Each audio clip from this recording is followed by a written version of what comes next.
asalaamaaleykum mbokku auditeurs yi niñ ko baaxoo def ay bés bu ne bu waxtu jotee di leen dégteel seen émission bi leen seen rajo Sud FM jagleel di Kaaraange Yoon te émission nag Kaaraange Yoon tey ki nga xam ne moom lay dalal mi nga xam ne mooy moom la ñu dénk transport bu ma waxee loolu nag ngeen xam ne mooy Cheikh Omar Gueye di directeur bu transport routier ñi def émission bi nag comme ni ñu koy faral di defee ak Matar Diop révolutionnaire di syndicaliste nekk président national bu union booloo jubbanti transport. ni ñu ko baaxoo def nag balaa may ñëw ci directeur damay bàyyi nag Matar ni ñu koy defee ci studio bi mu nekk mbokku auteur dalal leen ñu doon ñëw ci waxtaan. asalaamaaleykum wa rahmatulahi taala wa barakatu. ñoo ngi sant yàlla di julli ci yonent bi di ñaan yàlla Cheikh Mountakha Mbacké yàlla na ko fi yàlla yàggal tam ànd ko wér di nuyu nag suñu mbokki transporteurs yi ak suñu mbokku chauffeurs yi di leen fàttali seen émission bi ñuy wax Kaaraange Yoon Kaaraange Yoon émission la boo nga xam ne dafa jot su waxtu bi jotatee ajjuma ji ngeen di ko teewlu ci Sud FM 20h parce que day soññ ñu bari ci circulation bi ndax lu la réeroon rek boo digloo émission bi di nga ko ci gis ñu ngi leen di ñaan ngeen diglu ko ndax day jëriñ koy xëcc di jëriñ koy puus di jëriñ koy dawal te képp ku ko diglu di nga ci gis sa bopp. jërëjëf El Hadj Matar xanaa dégg mbokkateur yi moo leen waxee ne tey ñi ngi toog ak ki nga xam ne mooy Cheikh Omar Gueye di directeur de transport routier seen war a xel dem ci war a tamit li nga xam ne moo solol waxtaan bi mu jëm ci mbas mi nga xam ne moom la ñuy xeex te mbas mi mu jaarale ko ci transport am na yëngu-yëngu yoo xamoon ne am na ci ay bés bi ñu génn ba état bi tamit aussi pour alléger am na loo xam ne ndogal yu mu jël ci interurbain bi dina ci ñëw léegi moom dina ci leeraat am na point yoo xam ne wax nañ ko pour nga xam ne mooy demee def nañ juróom benn fan wala juróom léegi une semaine ñu jëm a xayma ak moom mais mesures yooyu dañ ci bëgg a ñëw mu nekk manifeste yi nga xam ne waxoon nañ ko ci gare routière yi te waxoon nañ ne Dakar aussi ñaari gare routière la ñu ubbi muy bu Tëngéej ak boobu boo Maraîcher ak li nga xam ne mesures yi nga xam ne dañ ko jël moom dinañ ci dellu soit léegi ak li nga xam ne mooy jëm ci transport ak appui financier état bi waaye dafa am loo xam ne moom laa tàmbali émission bi ay bés bi ñu passé muy ci diggante Alassane Ndoye nekk responsable transport mu nekk kilifa ak digganteem ak ki nga xam ne mooy rakkam di Cheikh Omar Gueye bi ma toogal nii di directeur transport routier ak ministre bi El Hadj Omar Youm te li ma sàkk woon mooy tey moom ci ak Alassane Ndoye ak ministre mën a toog parce que réeroo amul ñàkk waxtaan a am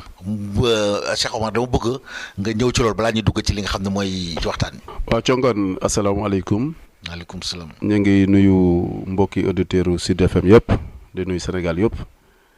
donc Matar Diop nga xam ni wax dëgg yàlla kenn la ci transport kenn la ci secteur bi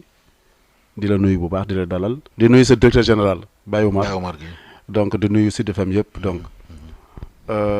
d'abord xëy na balaa may tontu ci laaj bu njëkk bi nga ma laaj nga baal ñu rek ñu masawu coono encore une fois de plus acteur du transport yëpp nga xam ni wax dëgg yàlla mbas mi bu dee am na ñu mu laal ci seen liggéey bu dee am na ñu mu laal ci seen nekkin ñoom ñoo ci ëppale kon nag tey jot na ci sama kàddu ñu delloowaat leen njukkal masawu leen encore une fois coono yu ñu nekkee woon yëpp ci ñaari weer yi gën wala ñetti weer yi nga xam ni la dara waralu ko lu dul ndogalu suñu borom. xam nga balaa bu wàccee ci àdduna dañ koy jéem a nangu rek xam ni yàlla moo ko wàccee teg ñu ko te alhamdulilah rabbil alamin yàlla suturaal nañu suturaal leen ba nga xam ni ndogal googu bu mu wàccee ñoom nangu nañ ko te benn caalit amu ci. déggoo leen benn yoon wax dëgg yàlla donc ñu wax leen lu dul ni ànd nañ ci donte metti na kon nag ñoom ñëpp ñu ngi leen di delloo njukkal. ci sama kàddu di kàddu ministre Oumar Youm aussi di leen remercier encore une fois de plus ci kàddu président de la République mi nga xam ni dinañ ci ñëwaat léegi xam gi mu xam acteur transport nu ñu mel ci réew xam gi ñu xam métit gi nga xam ni dal na leen wala natt gi nga xam ni dal na Sénégal yëpp waaye àdduna bi yëpp waaye ñoom it dal na leen moo tax bu ñu ñëwaatee ci xaalis boobu daan ci waxaat mu def li mu def pour gën a yokkaat taxawaayam gën a yokkaat en tout cas appuyam ci secteur boobu waaw wax nga ko léegi appel bi nga lancé par rapport ak honorable député Alassane maa ngi koy nuyu au passage di nuyu bépp responsable bi nga xam ni si yaa ngi nekk ci secteur bi ku lim juum waaye ku dégg samay kàddu rek xamal ni nuyu naa la yóbbaale la si nuyu honorable député Alassane Ndoye congaan Alassane wax dëgg yàlla amuñu benn problème man mii de sama magu bopp la amuñu benn problème personnel bi nga xam ne rek moom mën na la wax ni Cheikh Omar Gueye nii la ma def wala Cheikh Omar Gueye wax la ni la Alassane Ndoye nii la ma def yàlla dafa dogal nag ñu bokk secteur di liggéey des fois nag ay wuute gis-gis dina am mënut a ñàkk dañuy faral di wax sax ay ñaar nit bu ñuy ànd di dañu laalante rek ndax am na ci diggante googu. sincèreul donc loolu mooy wane des fois ñàkk gisin yi. xëy na ni nga koy exprimer mooy xaw a doy waar des fois. waaye di xamal Sénégal yëpp ni amuñu benn problème ak Alassane Ndoye. xam na ko yàlla xam na ko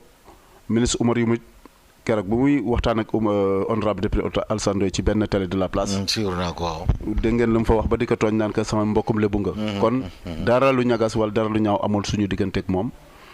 lu dul ni rek liggéey bi moo ñuy boole des fois nag ñu am wuute gis-gis waaye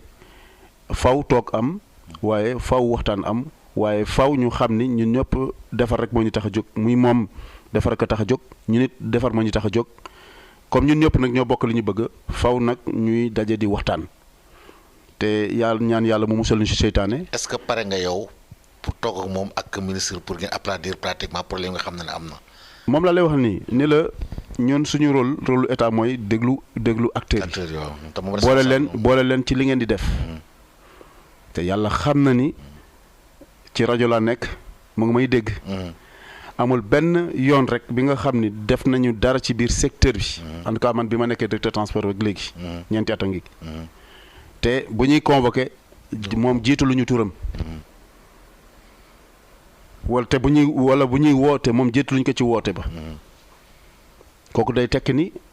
kii am na fu ñu ko teg day tekki ni kii daanaka donc am na non seulement am na lu mu représenté waaye boole nañ ko ci lépp. moom laa lay wax ni amuñu problème tey toog ak moom lu war la ñàkk toog ak moom kay la ñi di wax ak yooyu waaye toog te ñun muy man muy ministre bi heure bi nga xam ni donc sóob na ko rek mën nañ toog ak moom waaye ñun it wareef la si ñun. waxtaan ak moom parce que ñun ñoo yor secteur bi. bu nu gisee ni kat lenn ci njaboot li wala lenn ci acteur secteur bi kat gis am na wuuteeg naa ñun gis-gis ci benn mbir. ñun suñu defar aussi mooy ñu woo la waxtaan ak yow toog ak yow xam la mooy problème te loolu. wax dëgg yàlla moom xam na man xam naa donc du ma ci sori ci loolu. waaye daal li may dalal sa xel mooy. man mii Cheikh Omar Gueye Alassane Ndoye sama mag la. fa laa mën a yam ci wax ji. li ci des suñ sama digganteeg moom ak digganteeg ministre bi yooyu ci wàllu liggéey bi dara doxul suñu diggante lu dul. des fois ñàkk wuute gis-gis la te wuute gis boobu yëpp des fois ñàkk a toog waxtaan moo koy waral. donc loolu rek la waaye dara ñaawul ci diggante bi bu fi kenn jéem a wut dara lu ñaaw. wala di jéem a waaye dara amu fi lu ñaaw wax dëgg yàlla. parce que dama la xam naa la.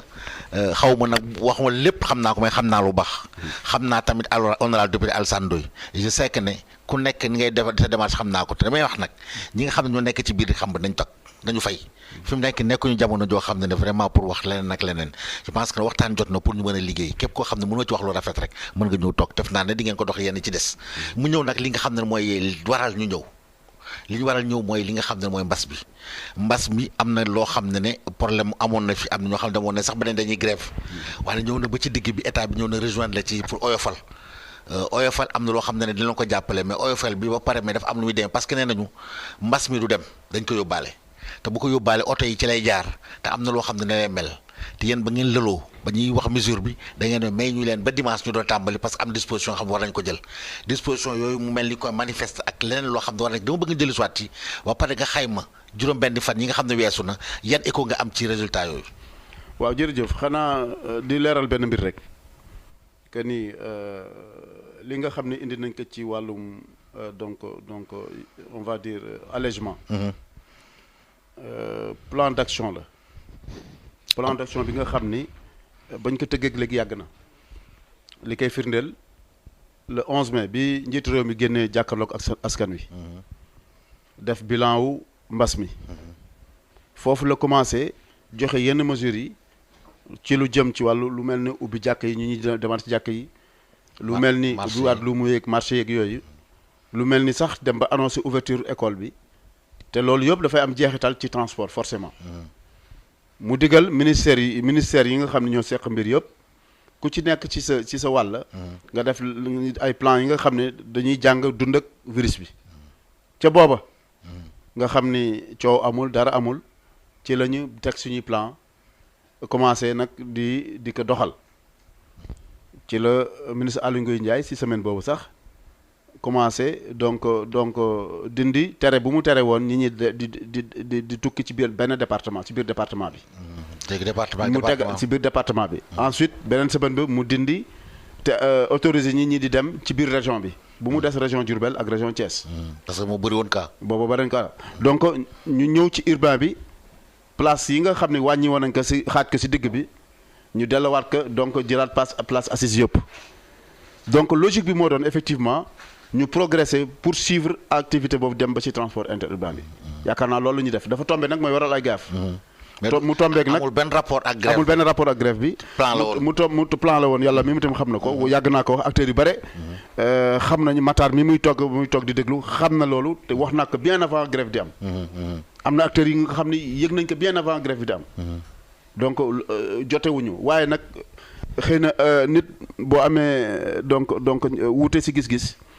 ñu ngi koy exprimer moo bokkul xëy na ñoom noonu la ñu xalaatoon exprimer waaye ñu xamee ñu jàppe ñu positif rek jàpp ni li waroon jàll na yàlla suturaal nañu ba reprendre nañu activité bi léegi nag ci reprise activité boobu nga wax ni reprendre nañu activité transport interurbain bañ koy reprendre it dafa am ay chartes yu ñu teg nii comme mbas mi ngi fi jógewu fi am na nenn li boo ko doxalee day mel ni yaa ngi gën a saawal mbir mi moo tax lépp li nga xam ne matuwaay la te waa kër docteur digle woon ko jëfe gi tey la gën a rawati tey la war a gën a rawati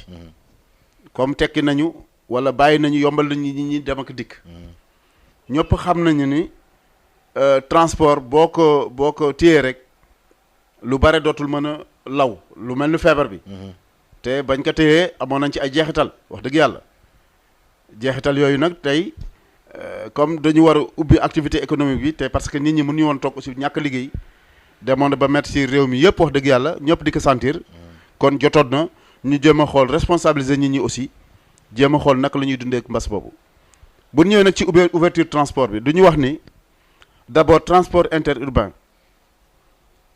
c'est de gare routière à gare routière ci gare routière ngay duggee ci gare routière nga war a wàccee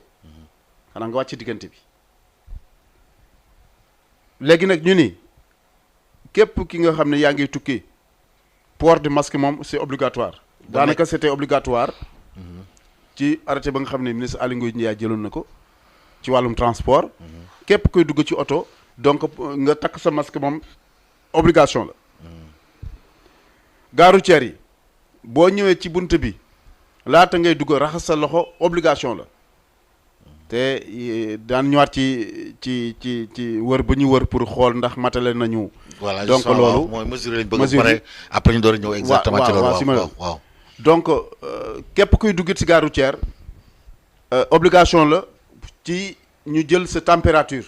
da nga koy nangu. boo ko nanguwul doo tukki en tout cas doo duggee foofu. ñu jël sa température xool ndax méngoog naag li ñu digle. war na mën a dem wala amul fièvre wala amul. voilà yooyu. boo defee loolu ba pare.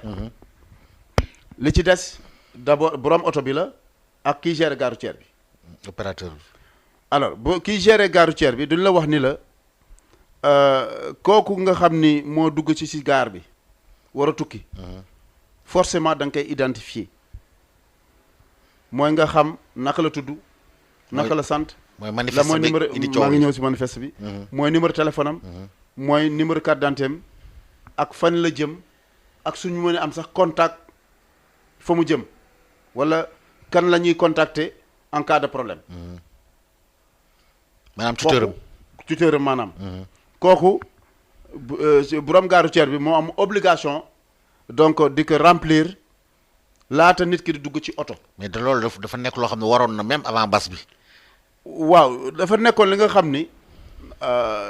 donc duñ ko soppoon. maanaam parce que amoon na feebar bu fi jikkoon muy Ebola. voilà donc loolu. waaw duñ ko soppoon. waaye xam nga mbir balaa muy doon obligation ñu bind ci kayit xaatim. mooy arrêté dogal ko. décret dogal ko wala loi dogal ko. bu boobaa ci lay nekk obligation. loolu moo indi ministre Oumar Youm maa ngi koy nuyu au passage. nga xam ne mooy ministre bu yoru dem beeg dëkk bi. xalaat ni jot na nag ci wàllum transport surtout transport dëkk ki dëkk mooy transport interurbain. ñu war a mën a def nag manifeste de transport ñu xam kan moo dugg ci oto ban oto la dugg kañ la fa dugg fan la jëm ak kooku mooy kan kooku d'abord dana régler problème yu bare benn bu mu njëkk a régler mooy identification usager bi problème sécurité publique door a taxaw mooy kuy tukki daan xam kan la bu ci tegu bi mooy problème surtout jamono ji nga xam ne tey ñu ngi si crise sanitaire nga xam ne mbas baa ngi fii donc autorité sanitaire yi tey dana yombal seen liggéey si wàllum suivi tey bu yàlla dagaloon tey kaa am ci ñooñu di tukki pour xam ñan la àndaloon tey du doon jafe du doon jafe-jafe ba nga xamante ni oto bu mu duggoon xam nañ ko ñu mu duggaloon xam nañ leen fa ñu jëm xam nañ ko kon boobaa dina gën a yombal mbir mi boobaa ñaareel bi ñetteel bi ñun ñii di gérer transport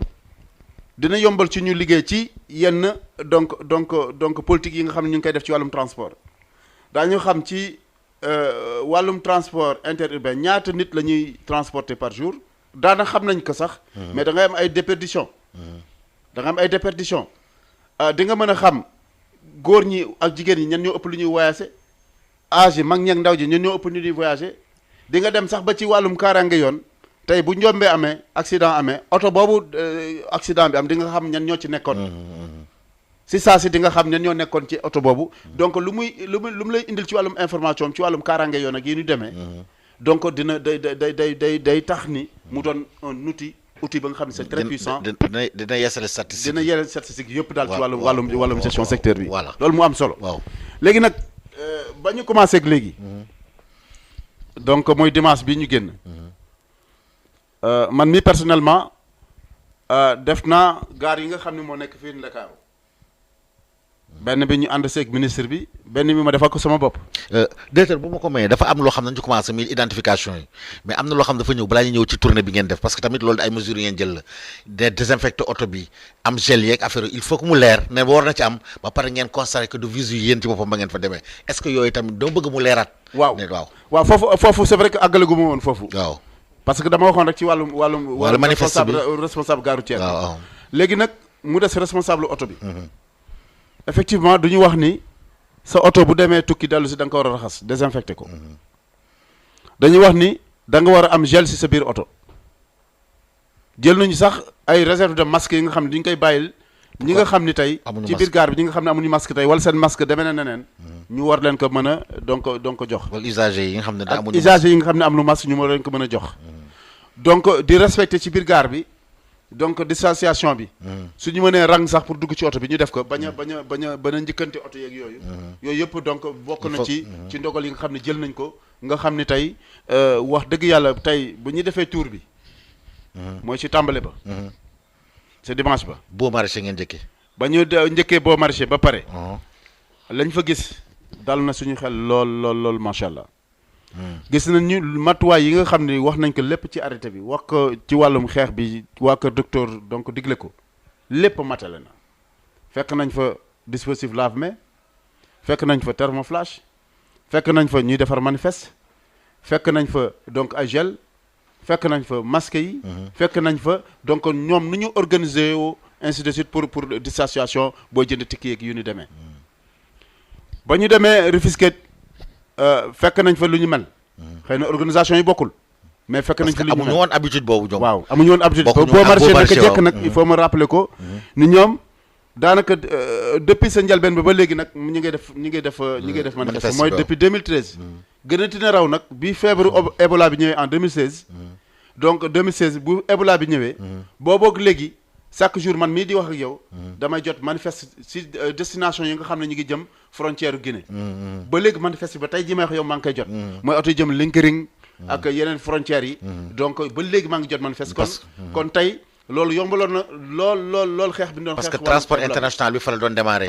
donc finalement ñooñu fa la ñu def manifeste par rapport ak donc loolu ñu ngi ko doon am donc ñooñu tàmmoon nañ ko waaw léegi Rufisque ci boppam amuñu ko donc dafa benn formation voilà Rufisque ci boppam amuñu ko waaye xanaa balaa may ñëwaat ci Rufisque rek wala moo waaw Sénégal yëpp waaw defal benn yoon parce que xam nga loolu du Dakar rek waaw loolu Dakar dem fekk parce que léegi suba gi bi ñu jëlee suñu téléphone woote ci capitale régionale yi moo xam Ndar la moo xam Kaolack la moo xam Ziguinchor la moo xam Kolda la moo xam Thiès la moo xam donc Matam la région yi nga xam ne woote nañ fi ak Diourbel région yi nga xam ni woote nañ fa yëpp daanaka gis nañ ni respecté nañu loolu nga xam ni waxoon nañ ko surtout si wàllu manifeste bi lu gën a firndeel loolu midi ba mu jotee ma déglu donc rajo yi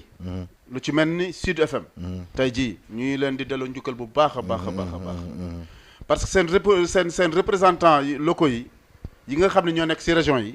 ñoom Babacar Ndaw ak ñeneen ñi ñoom donc Mamadou Camara ñooñu ñoom ñu def reportage sur le terrain dem xoolal seen bopp si gaaru ceer yi mu lay wax yëpp ñoom jox responsable yi ñu wax ak ñoom li ñu fa gis ñoom li ñu fa gis mooy wax dëgg yàlla respecté nañu li ñu wax yëpp donc c'est le moment ñu félicité waat président regroupement yooyu président gaaru ceer yi région yi yëpp ñu félicité leen si mobilisation bi félicité acteurs yi ci nangu gi ñu nangu ni effectivement xëy na lu bees la manifeste bi waaye gis nañu njëriñ la gis nañu lu baax la donte amul woon harmonisation si na ñuy defaree manifeste bi te loolu dinaa si ñëwaat léegi ci li wan leen ci li nga xam ni moom la ñu nekk di liggéey te pare na ñu war ko semaine prochaine déployer si gare routière Sénégal yëpp su ko defee mu doon li nga xam ni révolution lay doon dinaa si dellusiwaat bëgguma ci wax léegi mais di wax daal ni li ñu jot si biir semaine bi yëpp daal dimanche ba léegi alhamdulilahi rabbil alamin moo tax déggoo benn coow ci benn rajo nag déggoo benn coow ci ne respecté wu nu lii wala respecté wu nu laa macha allah dimanche ba dégg nga rajo yi ku si nekk def nga say reportage fu ne waaye bu dimanche ba jàllee altine déggatoo dara talaata déggoo dara alarba déggoo dara alxamis yi déggoo dara donc lépp macha allah yàlla sutal nañu mooy acteurs yi tey jël nañ seen responsabilité ay responsable lañu changement bu nga xam ne bëgg nañ ko si secteur bi donc c'est possible beneen bi li ñu yàggoon a wax ni mën na nekk gaañ yi xëy na am beneen gis-gis ci loolu mooy wutal gare routière yi heure bu ñuy tëj ak heure bu ñuy ubbi arrêté bu ministre bi jël dogal na loolu nee na gare routière yi ñu ngi ubbi 5 heures du matin di tëj 21 heures waaye di ñaax donc responsable gare routière yi ñu organiser wu ba seen dernier départ mooy oto buy génn si gare bi dernier départ oto buy génn si départ bi doon 18 heures. comme ça mu mën a yegg bu fekkee mu mën a àgg balaa 23 heures. balaa couvre-feu bi dina fekk mu mën a. bu dee Thiès la. bu dee Thiès parce que mën na fa yegg Thiès région yu jege ak autoroute à péage beeg yooyu. bu fekkee région yi sori la ñu fexe ba seen départ yi. nekk 17 heures ñu calé ko daal calculer fii ak 23 heures di jot pour ñu mën a àgg. 17 heures daal ba fi jógee waaw man doon 16 heures. man doon 17 heures loolu yëpp tey mbas mi wane na ni mën na nekk te acteurs yi nangu nañ ko ànd nañ ci moo tax déggoo benn coow ci wàllum heure ouverture ak fermeture gare routière te tey am na ay at ci gannaaw wala at ak genn wàll ci gannaaw waxoon nañ ko fi ñu tam bon nit ñi ni mënul nekk ak coow li bare waaye tey mbas mi war na ni mën na nekk loolu nag dina am jeexital jeexital bi ci wàllum kaaraange yoon parce que émission bi kaaraange yoon la bien sûr jeexital bi ci biir kaaraange yoon parce que lu ñu seetlu woon ci accident yu indi faatu bakkan boo jëlee téeméeri accident yu indi faatu bakkan daanaka juróom benn fukk yi ak juróom wala juróom benn fukk yi juróom ñaar fukk yëpp ci guddi gi lay am accident yooyu ak ci njël gi mooy heure boobu rek fekk na chauffeur bi sonn na mu ngi nelaw wala gëmmentu na heure boobu la waaye tey bu la wóor leeral ni tey balaa 23 heures yow arrêté nga dem tëdd nelaw 5 heures du matin mën nga yow dem dawal sa oto te doo am benn problème mu kaaraange yoon surtout que nga xam ni signalisation si tali yi des fois dafa doy waar nga xam ni des fois liy traverse si tali yi nga xam ne visibilité amul éclairage mala yaa ngi traversé yu ñu demee oto yi di pan ci yoon bi doo gis éclairage lu bare daal ci wàllum voyage guddi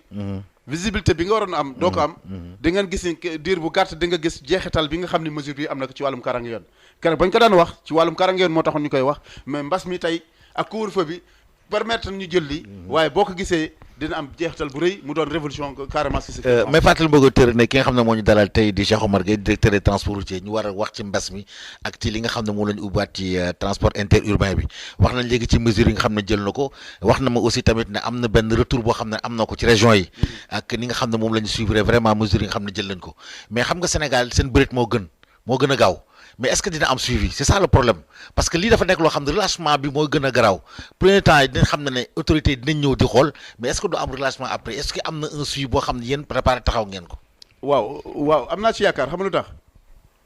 d'abord ci accompagnement bi état waxu leen wut leen na ngeen fexe am gel. ngeen fexe am masque ngeen a fexe am matériel pour gaar boobu pour gaar yi. ñun du leen ci fekk déjà. tey gare routière du Sénégal yëpp laa wax. ñëw nañu fii jël matériel bi nga xam ni état moo ko jënd jébbal leen ko. jot nañu 100 000 masques yi nga xam ni njiitu réew mi moo ko may transporteurs yi mooy acteurs yi. nga xam ne ministre donc Moustapha Diop. moo ko artisanat moo ko jox ministre Oumar Youm pour ñu jox acteurs yi. waaye it ci xaalis bi nga xam ni président dolli na ko waxoon nañ jël 150 millions yi ñu jëlaat yeneen ay masques ay thermoflash ay gel ay produits yi nga xam ne yëpp gare routière duñ koy soxla ñu jox ko gare routière yi. tey jii may wax ak yow waa Kaolack ñu ngi may dégg jël nañu seen dotation ak région bi yëpp. Saint-Louis ñu ngi may dégg Birane Seck ñëw na fi jël na lépp lu jëm ci wàllu région Louga région de Saint-Louis ba ci département yëpp Birane Seck ñëw na fi jël na seen bagage yëpp. waa kii comment dirais-je Tambacounda ñu ngi may dégg ñëw na fi jël ci ko mooy Pape Niang ñëw na fi jël lépp donc Vieux Diédhiou bu Kolda yónnee na pour jël si. donc daanaka région yëpp jël nañu ku jëlagul. da nga wax nan la yónnee say bagage boo marché lu mel ne Ziguinchor pour nga ñëw jël si pour ñu indil la ko. ñu indil la ko parce que pour ñu indil la ko loolu mooy wan ni acteurs yi. donte si njëlbeen ba ils sont impliqués. non seulement ils sont impliqués mais si njëlbeen bi donte jotaguñu woon bagage. waaye ñoom si seen moyen bopp. ak moyens yi nga xam ni autorités yi nga xam ñoo nekk si seen localité yooyu. ñu ngi leen jàppale. ñoo leen jàppale leen ci ay masques ak ay gants ba ñu vraiment ñu réussir. donc démarrage yi ba tey jii tey alhamdulilah état bu leen ci fekk ci moyens yooyu day doon lu lal loolu moo tax ma ni am naa yaakaar ci wàll boobu beneen bi mooy bu leen di waxee manifeste ñoom seen bopp ñu organisé wu ñi ci bari ci ñoom dañuy dem commander ay carnet à 3 volets. nga xam ne boo bindee ci benn bi day sotteeku si yeneen ñaar bu am carbone bu jël carbone. bu am carbone. léegi su ko defee ñu concevoir que de telle sorte que da nga am tur nit ki sant bi téléphone ba numéro carte d'identité destination bu mu jëm ak contact ba ñoom ñu koy remplir ci ki nga xam ni mooy régulateur bi moom la ñuy woowee coxeur. moo nekk si oto bi di encaisser xaalisu usager yi bu oto bi waree fees kooku mooy buy encaisser mooy bind tur yi sant yeeg yëpp bind yëpp bu paree ñu cacheté ko xotti benn jox chauffeur yi parce que nag force de défense sécurité mooy police ak gendarmerie. boo oto bu amul manifeste du génn si gare routière wala boo génn si gare routière boo dajeek ñoom dañ lay. bu ñuy contrôler dañ lay arrêté demande la manifeste bi xool il faut nga jox leen copie bi Mamadou Thiongaan yow yaay Mamadou Thiongaan. waaw ñu laaj la si carte d'identité ñu xool numéro carte d'identité bi nekk si manifeste bi ak yow bi ndax yow la yow mii réellement. demande passager yi aussi demande passager yi laa wax. contrôle passager kooku donc day doon contrôle sécuritaire. tu as vu donc loolu dafay bokk si contrôle bi. te ñi ngi koy def alhamdulilah rabbil alamin donc amuñu ci benn jafe pour l'instant. léegi nag ñi ngi liggéey nañu ba pare encore une fois di gërëm le ministre Aly Ngouille Ndiaye bi nga xamante ni réunion nañu acteurs yi ci wàllu ouverture gare yi ouverture transport interurbain bi moom ak ministre Oumar Youm ñoom ñoo présider réunion boobu ak acteurs yi ci boobu la wax ni manifeste bi léegi lu ñu war a def mooy ñu automatiser ko mooy maanaam ñu informatiser ko ni nga xam ni tey ci wàllum couvre-feu bi ak état d'urgence sénégalais yi noonu la ñuy def di dugg surtout ministère intérieur di remplir cette demande donc autorisation ñu leen koy jox si ni mu yombee noonu ñu def la même chose développer application informatique ba nga xam ni duñ koy mettre à la disposition des gares routières mu nga xam ni c'est public nit ki mën na ñëw donc chef gare routière bi mën na remplir directement ci site bi manifeste bi usager buy voyager aussi mën na ko dugg ci site bi rek bind turam bind santam remplir carte d'identité ak numéro téléphone am nga xam ne bu accès ci gare bi oto bu am gare routière bi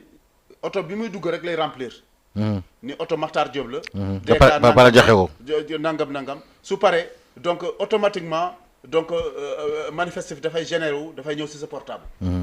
comme autorisation ministre de l'intérieur di muy def nii. automatiquement lay ñëw sa portable su ko defee dina yombal affaire impression bi ñuy wax dina yombal chef de gare yi remplir boobu ñuy remplir yooyu donc si loolu la ñuy pare nañ ko.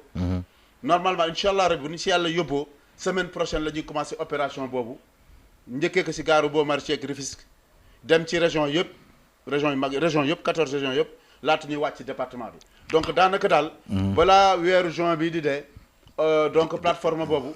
gare routière Sénégal yëpp dinañ ko am ak point de chargement yëpp dinañ ko am donc su ko defee loolu day doon sax plaisir di ko remplir su ko defee automatiquement da ngay générer say tableau de bord di say tableau de suivi loolu liggéey nañ ko ba pare mu doon une révolution. panne ci autoroute bi day faral di bette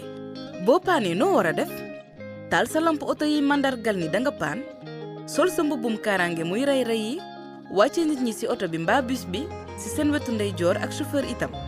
ñi nekkoon ci oto bi ñëpp war a jàll ci ginnaaw glissière yi seetul bu baax fi nga toll ci autoroute te ñu bind ko ci tali bi ci wet gi ñu jégleel oto ci war a taxaw ci fitna nooy wootee wàllu boo jaaxle woote ci numéro vert bi nga dul fay dara 800 00 20 39 xaar ba oto bi lay lëng agsi sori tali durub li ngay xaar ci ginnaaw glissière yi oto bi lay lëng ànd ñun ñëpp def li war ci biir autoroute de l'avenir. autoroute de l'avenir ñooy ànd ak yéen ci seen émission kaaraange yoon. waaw léegi wax nga léegi ci Dakar wax nga ci région yi retour bi nga ci am mais am na ay gare flottante ku mel ni Dakar am na mooy ak ñi ci région yi parce que dañuy ñëw nag ban liggéey ngeen est-ce que même liggéey bi ngeen def parce que gis naa aussi tamit sortie bi nga xam ne def ngeen ko yow ak sa ministre boo ànd dem xool exactement li nga xam ne moo nekk ci Salam ak yeneen yi quoi pour ne pas faire de la publicité mais yéen ban taxawaay ngay am ci loolu ndax ñi ngi respecté ko li nga xam ne moom lañ joxe. waaw xam nga arrêté bu ministre bi jël dafa wax ni transport gare routière ba gare routière la loolu naka jekk looloo nekkoon ci arrêté yi. waaye ñu indi woon benn arrêté bi nga xam ni donc 2013 lañ 2012 lañ ko signé woon wax ni képp ku bëgg non 2011 baal leen ma wax. gare privé yow. ni opérateur bu bëgg. mën nga defar sa gare routière privé. gare routière privé nag nii lay mel boo amee sa espace ba pare mu wóor ni la droit réel yi leer na. moo xam bàyyi la moo xam yaa ko moom moo xam yaa ko luyee en tout cas moom droit réel terrain boobu. ñu ne la nii nga koy aménager dina am accueil fi ngay accueillir clients yi mu mucc ayib dina am hangar donc pour oto yi fu ñuy dina am en tout cas plateforme pour oto yi dina am ay couloir yi nga xam ni nit ñi ak oto yi duñu mën a tappalawoo. di nga am bureau di nga am toilette di nga am daal commodité yooyu di nga ko am. dina am sécurité. dina am sécurité. boo ko defaree ba pare nga déposer sa demande te parc bi ñu lay laaj pour nga am ko dañuy wax ni mën nga am parc bi lu mu néew ñaar fukki oto lay doon waaye dañuy wax ni ñaar fukki oto yooyu mën na doon say oto bopp comme mën na doon ay ñeneen ñi nga xam ni da nga leen jël ñu ñëw di jëlee départ sa gaar. ba mu mat ñaar fukki oto wala bu ëpp yaa xam. du ni rek man mi Matar Diop maa bëgg sama gare routière privée coûte que coûte man maa war a am ñaar fukki oto dañuy wax Matar même boo amee ñaari oto nga wut si gare routière privée xoolal Cheikh Omar Gueye mu am ñaari oto nga xool Mamadou Thiongaan nga xool Alim Badra ku si nekk indi say oto ñun ñu ñëpp ñu bokkandoo di départ. mais il faut un minimum. waaw 25 donc ñu am règle d'exploitation loolu mooy gare routière privée. alors lu ñu seetlu nag mooy que depuis gare boo marché ubbi boobu dañu waxoon ni na oto yëpp dem gare boo marché di fa jëlee départ. ñu amoon nag difficulté yu mag ci application bi ci terrain bi parce que nag am na ay réalités yi nga xam ne mi ngi woon fii ci terrain bi. ay point de chargement ñu duñ tuddee woon ay horaire nekk fii ci dëkk bi. nga xam ne yàgg nañu ñooñu mag foofu. wala ñii ay 2000 la ñuy commencé ñii ay 1996. bien horaire moom yàgg na horaire moom. caabi yooyu yàgg na fi waaw trop. alors donc comme demee woon na noonu bii pa ñu ni mbas mi xeex la. gaa ñi fa ñu jógee metti na. nañuy def benn ouverture ba nga xam ni am na juróom-ñetti points yi nga xam ni ñëpp xamoon nañ ko wax dëgg yàlla juróom-ñeenti points yi nga xam ni daanaka si Ndakaaru ñoo fu mësoon nekk. mooy Grand Yoff Salam ak ñooñu. bare na. donc yooyu mu ngi ci arrêté bi. donc lu mel ni kër Sëñ Touba bu Colobane. lu mel ni kër Sëñ Touba Colobane ak fële nu mu tudd di foncé. lu mel ni donc Al Azhar nga xam ni moom daanaka gare routière sax la yore. mu ngi si biir Patte d'Oie. ci départul ci mbedd départul ci ay koñ. ci place am la yor lu mat 3000 hectares la. subhanallah 3000 mètres carrés. donc ci biir lay déparé. lu mel ni Niokolo transport ci biir kër la nekk. lu mel ni Waraba transport ci biir kër la nekk. lu mel ni Mbay Sarr nga xam ni Sénécatou gare routière moom sax am na autorisation gare parce que maa ngi leen di ñaan ngeen dem visiter loolu mu def gare bi mu def fële ci côté foire ba. mooy mu Kër Damel mooy bi nekk juste Damel. après stade amitié bi. après stade amitié oui mooy garage wax fi mu dëgg yàlla nekkoon. boo fa duggee di nga xam ne lii si ñu boobu ko xam def moderne na demoon naa fa bien avant mi nekk garage mais fu mag léegi la boo aussi fa tamit. duggaatee di nga xam ni wax dëgg yàlla amul lenn li nga xam ne garage yi nga xam ne ñi ngi ci àdduna bi ci dëkk yu gën a mag yóbbul nañ ko dégg nga donc yooñu ak yenn point yi nga xam ne xamoon nañ ko yi nga xam ne mooy jëm Léona Niassène te nekk Patte d'Oie moo nekk Castor yi nga xam ni mooy Salam Transport nga xam ni modernité la indi si transport dañ ko waxante loolooy dëgg ay auto climatisé ñoom ñëpp am nañu ñi may wax ñëpp am nañu ay manifeste gi yëpp dañ ko naka jekk horaire yi depuis 1982 wala depuis nangam képp koy dugg seen oto bind nañ xam nañ kuy dugg da ngay inscrire sax da ngay def ay pré-inscription donc daanaka organisation bu fi nekkoon la léegi nag ba ñuy recensé yeneen point d'arrêt yi nga xam ñoo nekk Ndakaaru congaan nañu bàyyi bu fekkee bëgg nañu organiser secteur transport dafa am lenn li il faut ñu waxante dëgg googu Ndakaaru ñu ngi recensé 137 points d'arrêt d'horaire. waaw loolu bëri na. dañu waxante dëgg nag. bëri na. 137 points d'horaire la ñu recensé mun leen jox autorisation c'est pas possible. te ñoom ñëpp boo marché lañu nekkoon. fu ne génn parce que dañ taxawaay bi day yàgg boo marché ku nekk bëgg na génne dem ci biti lu leen génne nag daan ci ñëwaat tuuti daan ci ñëwaat te loolu aussi état am na ci rôle. waaw rëy. waaw xam nga comme dañ mooy transport clandestin ak war gaynde yi maa ngi ciy ñëw. non xam nga loolu xam nga point la day am occasion boo xam ne dañ ci gën parce que aussi tam bëgg nañu wax ci war gaynde yi allo taxi yi parce que bu ñu ñëw sax gis naa mais dama bëgg aussi comme que waxtu bi daf ñu tënk pour bu amee jot ñu wax ci côté boobu ndax réellement ñi ngi topp li nga xam ne moom lañ wax ci mesures yi ba pare ñëw tamit ci dàmpaay parce que du ma wax dàmpaay parce que ku la tooñ moo lay dàmp ci jàppale bi nga xam ne nguur gi mën a jàppale ci nga xam ne da bëgg naa ñu dellu si aussi tamit wax organisation ni muy demee waaw donc daan ci ñëw waaw donc daal li ma doon wax si point boobu rek pour tënk waaw mooy que ni daal 9 points d'arrêt yooyu ñoom la ñu jox autorisation provisoire waaw c'est une autorisation temporaire et provisoire pour ñuy charger foofu en attendant ñeneen ñi def naa recensement donc li leen di digal li ëpp ci ñoom toute la majorité mooy nañu rejoindre la gare de Beaumarchais looluy dëgg nag mais xam nga directeur looluy dëgg xam nga bu ma demee ba xool def naa ne te affaire Maroc dama Casablanca CTM seen départ yi voilà man bu ma sañoon ñu mel noonu sécurité boobu et puis day mel ni comme nga nekk ci donc looluy dëgg voilà loolu def nañu recensement bi daan ci liggéey mais daal pour l'instant li fi neewoon rek la ñu téye jox leen autorisation provisoire leneen la nga xam ne ñu ngi koy recensé donc loolu beneen liggéey lañ ciy liggéey waaye li leen di conseiller pour l'instant mooy nañu dellu gaaru Beaumarchais ñu dem foofu looluy dëgg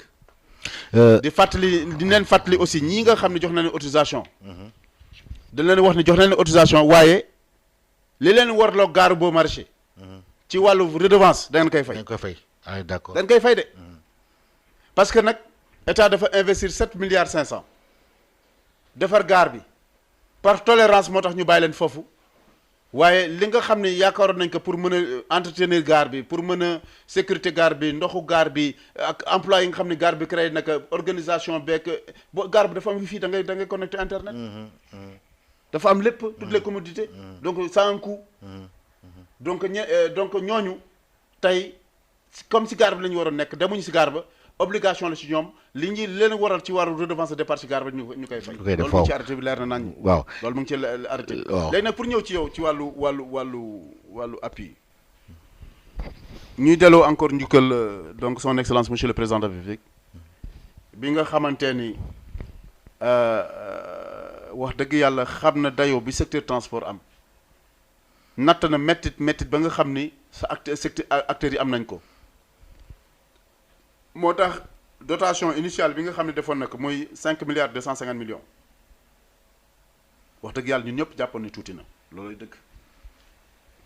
waxoon nañ ko moom si boppam xamoon ne tuuti na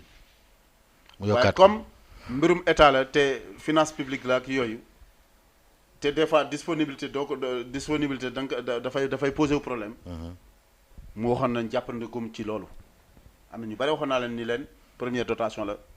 xam naa ni sax daañu am xëy na daañu amaat relance moo tax conseil municipal ba lay passé mu jëlaat 3 milliards yokkoot ko ci muy 8 milliards 250 muy 8 milliards 250 millions muy appui direct ma fàttali benn affaire Thiongaan secteur transport rek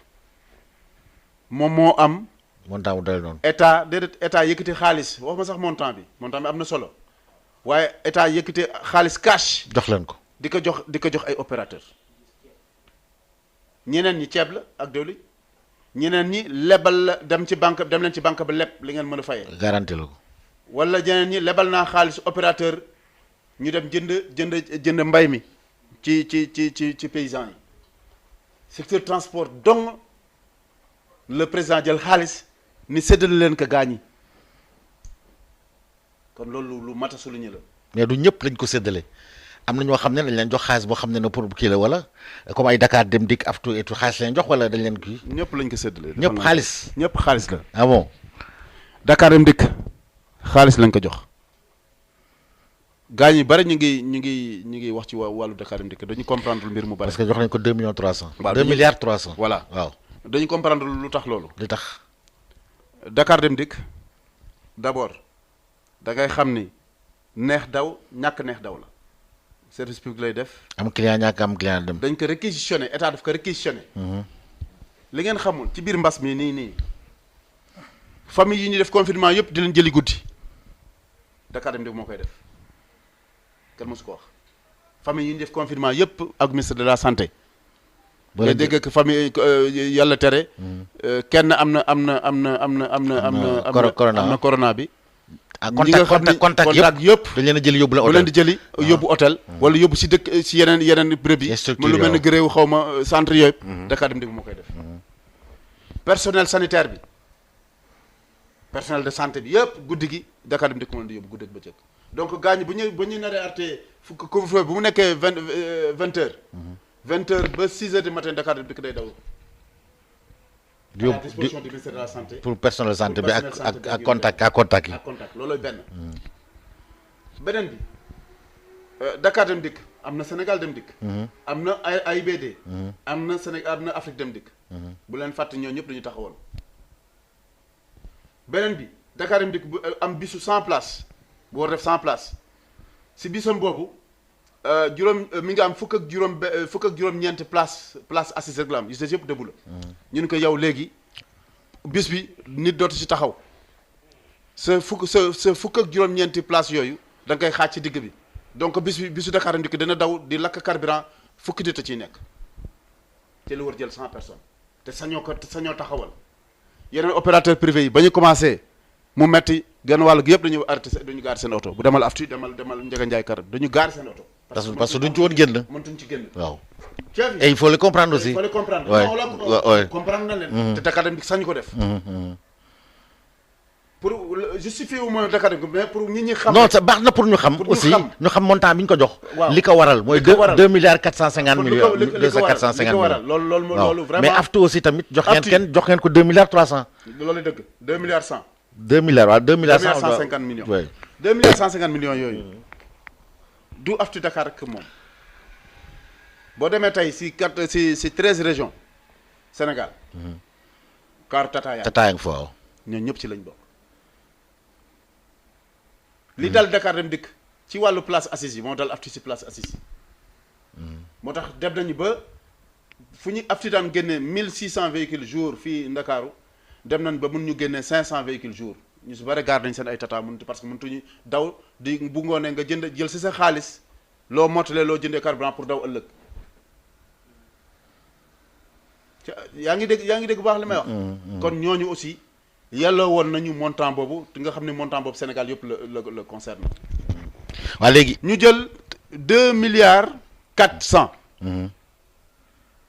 jox ko interurbain bi. bokkul ak 600 millions yi nga xam ne si gare routière interurbain yi la dem. muy 2 milliards 800 lañ jox interurbain bi su ma déggee gaañ di comparer des fois dama naan xëy na jël ñu chiffres yi interurbain bi boo boolee gare routière yi plus oto yi ñu ngi am 2 milliards 800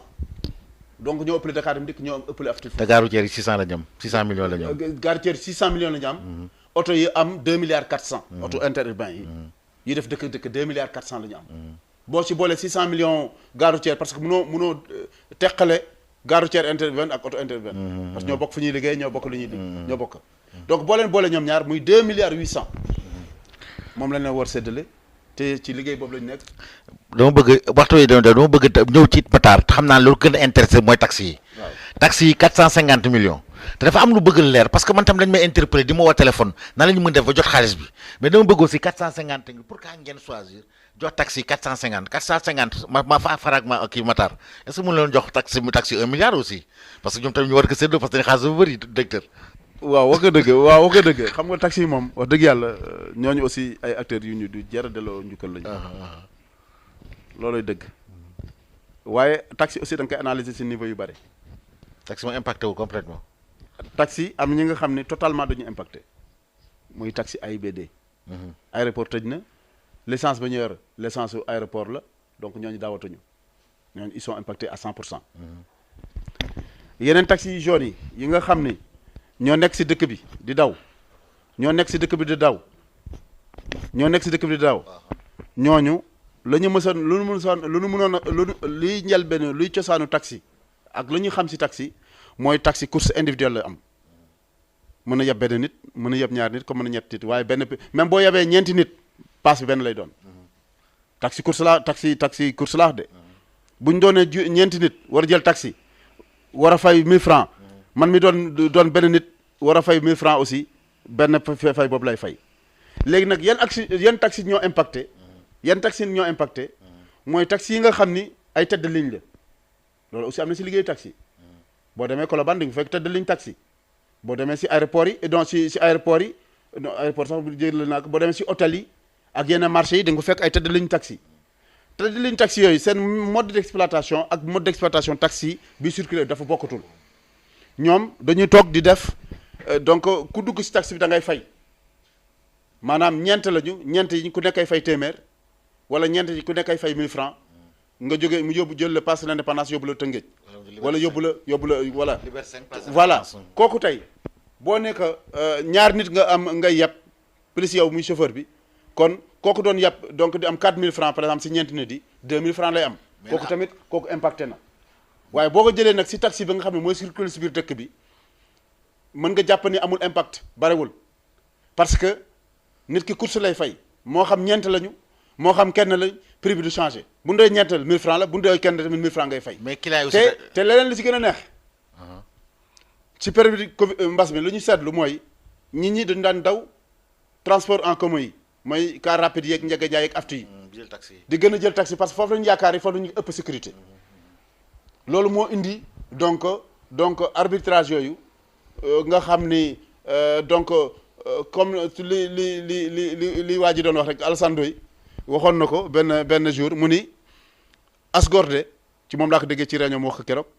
mu ni asgorde mu ni xam ban kilifa moo ko wax loolu asgorde du wax ni suuruma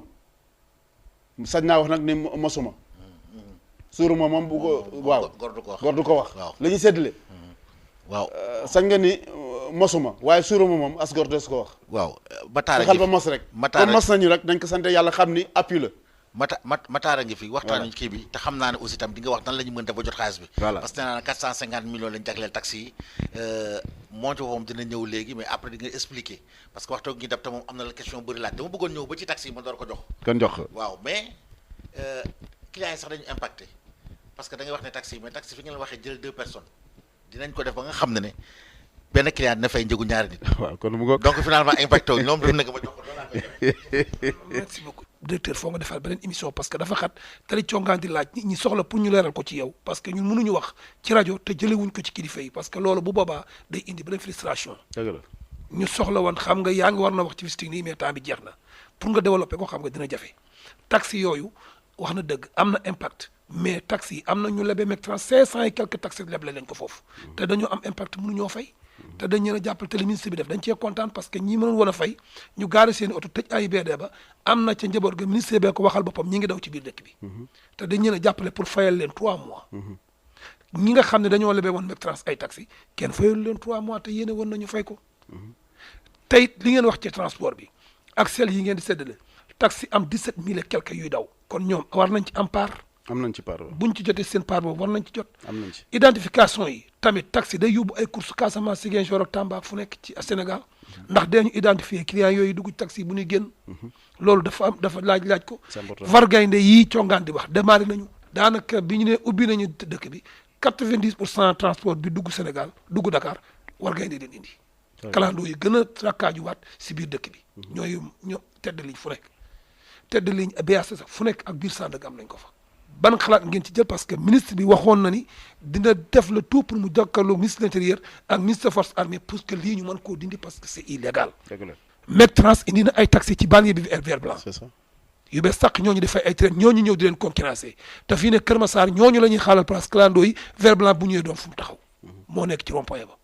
transport bi nag nu bëgg nun di ko gën a saytuwaat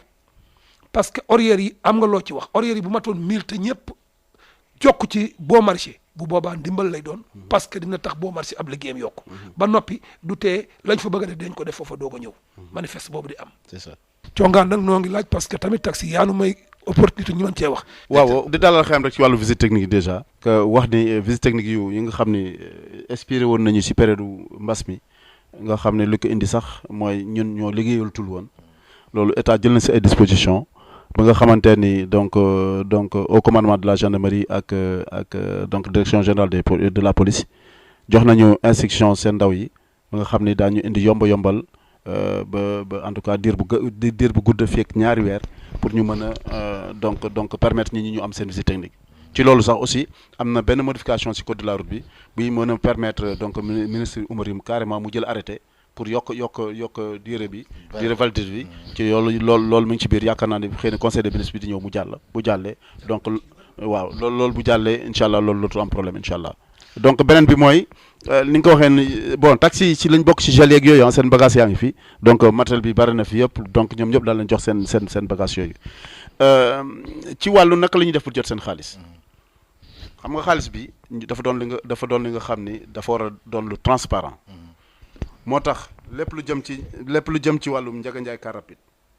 lépp lu jëm ci wàllum taxi lépp lu jëm ci wàllum auto interurbain dañuy jox sañ-sañ gouverneur yi gouverneur région yëpp ñu defar ay comité par arrêté nga xam ne duñ ciy boole acteurs yi ak direction ak donc service des mines transport yi ak ministère des finances ak force défense sécurité yi comité bu yooyu ñoom ñooy donc séddale xaalis bi daanaka ci compte donc gouverneur yi lañ koy donc viré oto bi nga xam oto bu nekk région ba nga dëkk mooy région bu la immatriculé foofu ngay jëlee sa xaalis commencé nañu recensement bi donc boo xoolee site internet bi nga xam ne ñu ngi koy publicité boobu ba léegi am na léegi ñeenti wala juróomi fan ni képp ki nga xam ne am na Ndiaga Ndiaye car rapide képp ki nga xam ne am na auto interurbain moo xam bus la moo xam car la moo xam mini car la moo xam lu mënti doon 7 places la Ndiaga Ndiaye moo xam horaire lu mënti doon it na nga dugg ci site bi www.mittd.gouv.sn mooy site ministère bi boo fa duggee di nga fekk benn fiche formulaire boo tontoo ci question loolu mooy bindu nga inscrire nga bokk nga ci ñi war a jot xaalis bi léegi boo bindoo loolu ba pare nag document yooyu muy visite technique bi muy photocopie visite carte grise ba photocopie licence bi photocopie agrément bi sa photocopie carte d'identité yooyu da nga koy boole dem yóbbu ko ci service mine ba nga xam ni oto bi foofu lañ ko immatriculé ci lu mu gën a gaaw su ko defee comité régionaux yooyu gouverneur mooy jot loolu ci loxo yi donc ndaw direction transport bu nekk ci région ba comité bi boobu gouverneur teg en place saytu documents yi ku ci nekk li nga am ci xaalis ñu jox la ko donc yomb na transparent na bu boobaa doon wax diw moo lekk xaalis diw nit ñi wala diw mais ku deful lii doo ko am il faut s'inscrire donc ku deful amul ñëw ci directeur na ko dem may jox wala nga dem ci keneen ku deful lii doo ko am non inscrire foo toll ci Sénégal foo fekk boo fekkee sax yaa ngi France mën nga identifier mën nga inscrire foo mën nekk ci àdduna te nga yor sa numéro sa numéro auto yor mooy maanaam carte grise bi nga yor sa numéro agrément nga yor sa numéro licence nga yor donc sa numéro carte d'identité mën nga dugg ci site bi nga inscrire après da koy imprimer rek génne après nga yónnee dossier yi fa nga xam ne foofu lañ ko immatriculer pour que commission boobu gouverneur boobu jël en charge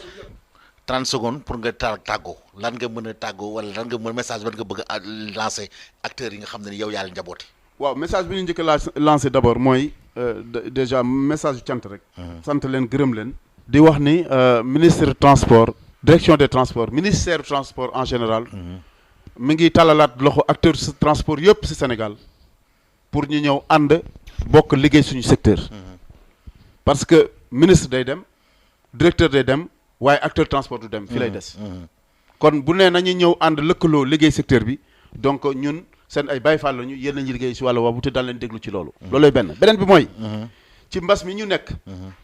gis nañu ni acteur transport yi jël nañ seen responsabilité kuy ñëw ci gare routière yi na nga wutaale sa masque lépp li nga xam ni wax na la na nga ko def na nga sàmmonteeg loolu te kuy tukki booy ñëw na nga indaal sa carte d'identité wala carte ba nga xam ne moom lay identifier obligation la léegi kuy tukki ñu identifier la loolu bu ñu ko defee kenn du mën a tuumaal secteur transport ni moom moo lawal mbas mi leneen li mu nag mooy war gaynde yi ak Allo Dakar yi transport clandestin ba ñuy sangoog suuf dañ koy xeex daan yi nga xam ni loi d'orientation des transports bu 2003 prévoir na ko ci wàllum transport clandestin wala kuy def transport te amoo këyit yi ca war daan yooyu ñu ful ko ba fukk 1 jusqu'à 5 ans donc de prison 1 jusqu'à 5 millions d'amende loolu moo nekk ci ordonnance bi nga xam ne njiitu réew mi signé na ko am na xëy na léegi donc ñetti semaine wala weer nga xam ne moom la ñuy jëfee ñi ci bokkul ñi ngi lor ñi nga xam ni tey lii la ñuy def ni mooy seen métier li ñuy def ni mooy ci la ñuy dund te ñoom ñoo fi nekkoon boobu léegi di liggéey te li ñuy bëgg a liggéey état bëgg a liggéey ci ñoom la ko bëgg a jaarale pour que secteur transport olof day faral di wax na li duuf ci nag bi xajul ci cin li ñu bëgg a wax yëpp ñetti émission du sax ñu def ko parce que tamit vraiment y a à manger à boire Bathie Ciss maa ngi koy nuyu lu bëri dañoon wax restez chez vous mais nee na ma léegi fi mu nekk dama ne soyez vigilant mu ne ma non naa ci resté ba tey restez vigilant alors di leen ñaanal jàmm di ko sàkku ci yéen te di leen jox ndaje beneen yoon xew-xew buy bett te bépp dawalkat ragal ko ci autoroute bi muy paan lu ci bare du tàggoo ngir sàmm seen kaaraange ak dund yeneen dawalkat yi woote leen ci numéro bi ngeen dul fay dara di 800 00 20 39 ngir ñu tàggat dimbal leen ba ngeen mucc bu ñu lëngee seen oto dañu leen koy yóbbul sa garage bi nekk Rufisque ci sortie 9 ngir yeneen oto yi mun dem ak dikk ci jàmm ci biir autoroute bi ak yoon yi mu lëkkaloo. autoroute de l'avenir moo leen di teggi juróom fukk ak juróom ci téeméer bu nekk ci li ngeen war a joxe ci lëng boobu fayal leen ko ànd ñun ñëpp def li war ci biir autoroute de l'avenir. autoroute de l'avenir moo leen doon may seen émission kaaraange yoon.